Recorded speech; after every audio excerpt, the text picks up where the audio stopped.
I've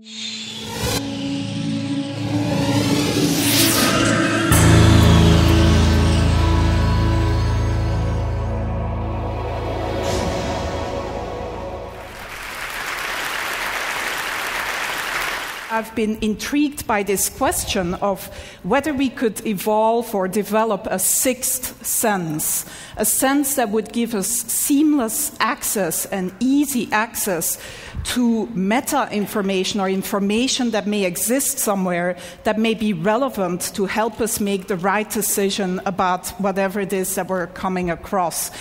And some of you may argue, well, don't today's cell phones do that already? But I would say no. When you meet someone here at TED, and this is the top networking place, of course, of the year, you don't shake somebody's hand and then say, can you hold on for a moment while I take out my phone and Google you?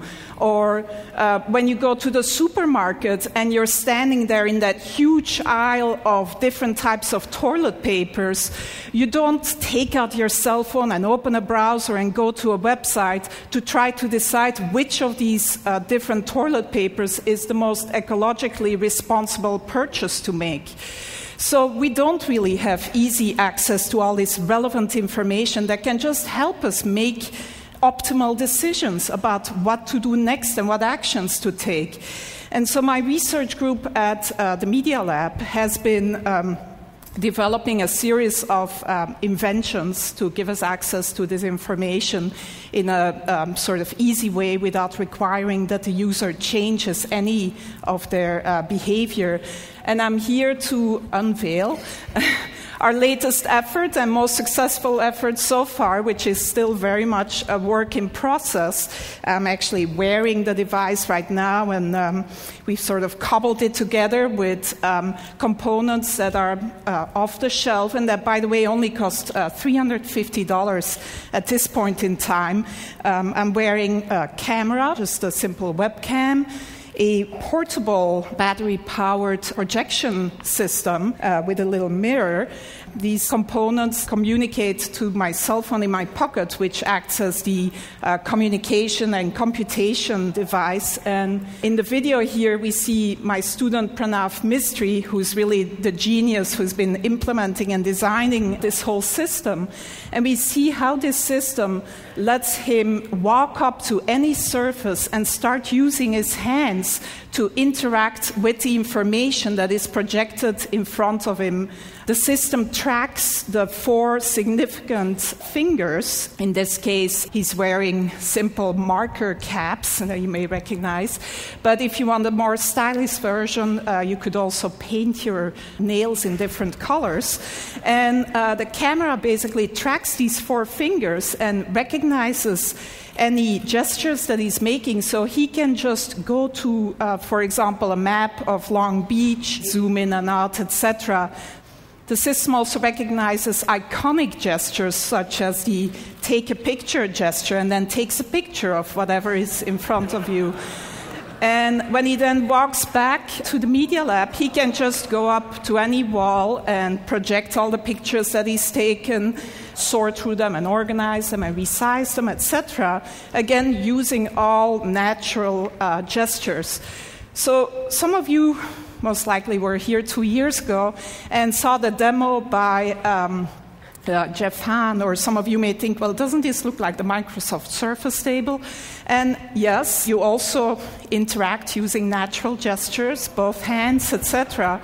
But the difference here is that you can use any surface. You can walk up to any surface, including your hand, if nothing else is available, and interact with this projected data. The device is completely portable and can be...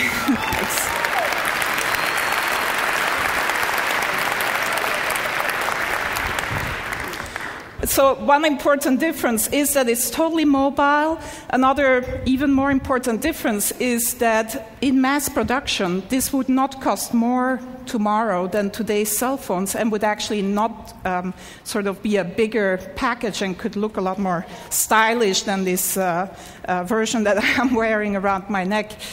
But other than letting some of you live out your fantasy of looking as cool as Tom Cruise in Minority Report. The reason why we're really excited about this device is that it really can act as one of these sixth sense devices that gives you relevant information about whatever is in front of you. So we see Pranav here going into the supermarket, and he's shopping for some paper towels. And as he picks up a product, the system can recognize the product that he's picking up using either image recognition or marker technology and give him the green light or an orange light. He can ask for additional information. So this particular choice here is a particularly good choice given his personal criteria. Some of you may want the toilet paper with the most bleach in it rather than the most ecologically responsible choice. But if he picks up a book in the bookstore, he can get the Amazon rating, gets projected right on the cover of the book. This is Juan's book, our previous speaker, which gets a great rating, by the way, at Amazon. And so Pranav turns the page of the book and can then see additional information about the book, reader comments, maybe sort of information by his favorite critic, etc. If he turns to a particular page, he finds an annotation by maybe an expert of a friend of ours that gives him a little bit of additional information about whatever is on that particular page. Reading the newspaper, it never has to be outdated. You can get video annotations of the events that you're reading about. You can get the latest sports scores, etc. This is a more controversial one.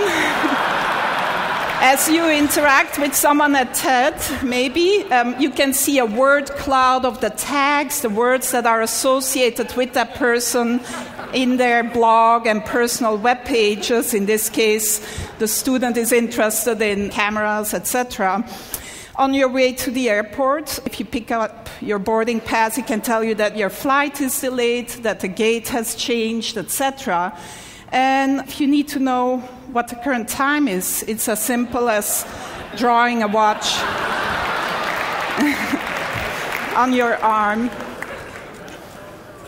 So that's where we're at so far in developing this sixth sense that would give us seamless access to all this relevant information about the things that we may come across. My student Pranav, who's really, like I said, the genius behind this.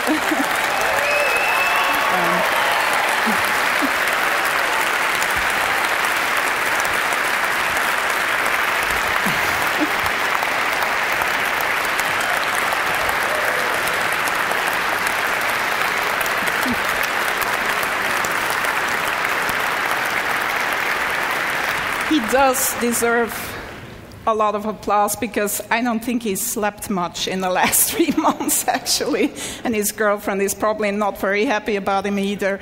But it's not perfect yet. It's very much a work in progress. And who knows, maybe in another 10 years we'll be here with the ultimate sixth sense brain implant. Thank you.